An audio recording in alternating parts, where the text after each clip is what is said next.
Ethics in organisational behaviour.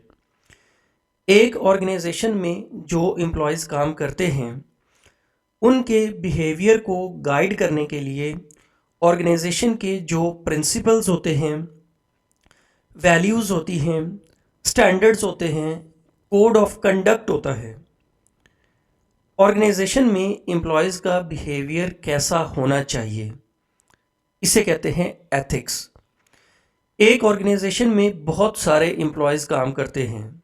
Employees individually भी काम करते हैं और ग्रुप्स में भी काम करते हैं। तो ऑर्गेनाइजेशन के अंदर रहते हुए एम्प्लॉयज़ का बिहेवियर कैसा होना चाहिए, इसके लिए एथिक्स का कॉन्सेप्ट आता है कि ऑर्गेनाइजेशन की क्या वैल्यूज़ हैं, क्या प्रिंसिपल्स हैं, क्या स्टैंडर्ड्स हैं जो एम्प्लॉयज़ के बिहेवियर को गाइड करते हैं। एथिक्स में ये इंक्लूडेड होता है कि क्या सही है, क्या गलत है, क्या होना चाहिए और क्या नहीं होना चाहिए। एथिक्स के डिफरेंट एस्पेक्ट्स होते हैं। Fairness and justice. ऑर्गेनाइजेशन के अंदर फेयरनेस होनी चाहिए, ऑर्गेनाइजेशन के अंदर जस्टिस होना चाहिए, किसी भी एम्प्लॉय के साथ इनजस्टिस नहीं होना चाहिए। ऑर्गेनाइजेशंस में डिसीजन मेरिट की बेसिस पे होने चाहिए। फेवरेटिज्म और नेपोटिज्म नहीं होना चाहिए। एम्प्लॉयज़ को इक्वली डील किया जाना चाहिए। नेक्स्ट एस्पेक्ट है इंटेग्रिटी एंड ऑनेस्टी। एम्प्लॉयज़ के बिहेवियर में ऑनेस्टी होनी चाहिए। ऑर्गेनाइजेशन में ट्रांसपेरेंसी होनी चाहिए। Respect for others. ऑर्गेनाइजेशन में रिस्पेक्टफुल वर्क प्लेस इन्वायरमेंट होना चाहिए। एम्प्लॉयज़ के कंसर्न्स को और इश्यूज़ को एड्रेस किया जाना चाहिए। अकाउंटेबिलिटी। ऑर्गेनाइजेशन में जो एम्प्लॉयज़ डिसीजन मेकिंग में इन्वॉल्व होते हैं उनकी अकाउंटेबिलिटी होनी चाहिए। एम्प्लॉयज़ को अपने एक्शंस का अकाउंटेबल होना चाहिए कि एम्प्लॉयज़ के जो भी एक्शंस हैं, जो भी डीलिंग्स हैं, उनकी अकाउंटेबिलिटी होनी चाहिए।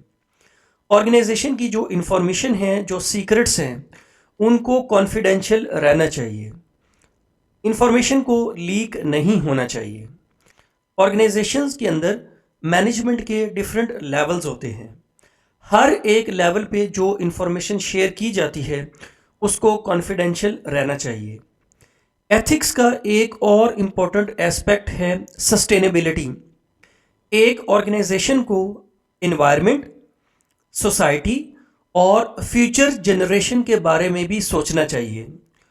ऑर्गेनाइजेशन के अंदर ऐसी डिसीजन मेकिंग होनी चाहिए कि इन्वायरमेंट के ऊपर नेगेटिव इफेक्ट नहीं होना चाहिए, सोसाइटी के ऊपर नेगेटिव इफेक्ट नहीं होना चाहिए और रिसोर्सेज की ऑप्टिमम यूटिलाइजेशन होनी चाहिए। ऑर्गेनाइजेशन के अंदर एथिक्स क्यों ज़रूरी होती हैं? एक ऑर्गेनाइजेशन को सक्सेसफुल होने के लिए ऑर्गेनाइजेशन की जो एथिक्स हैं उनको स्ट्रिक्टली इम्प्लीमेंट किया जाना चाहिए।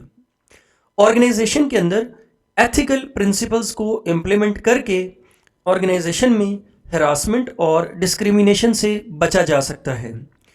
हरासमेंट और डिस्क्रिमिनेशन की वजह से एम्प्लॉयज़ के अंदर मोटिवेशन कम हो जाती है। ज़्यादा एम्प्लॉयज़ ऑर्गेनाइजेशन को छोड़ के चले जाते हैं। इसीलिए अगर ऑर्गेनाइजेशन के अंदर एथिकल प्रिंसिपल्स को इम्प्लीमेंट किया जाएगा तो ऑर्गेनाइजेशन के अंदर हरासमेंट और डिस्क्रिमिनेशन से बचा जा सकता है। ऑर्गेनाइजेशन की रेपुटेशन बढ़ती है। अगर ऑर्गेनाइजेशन के अंदर हरासमेंट और डिस्क्रिमिनेशन के इंसिडेंट्स होते हैं तो ऑर्गेनाइजेशन की रेपुटेशन डिटीरियोरेट होती है।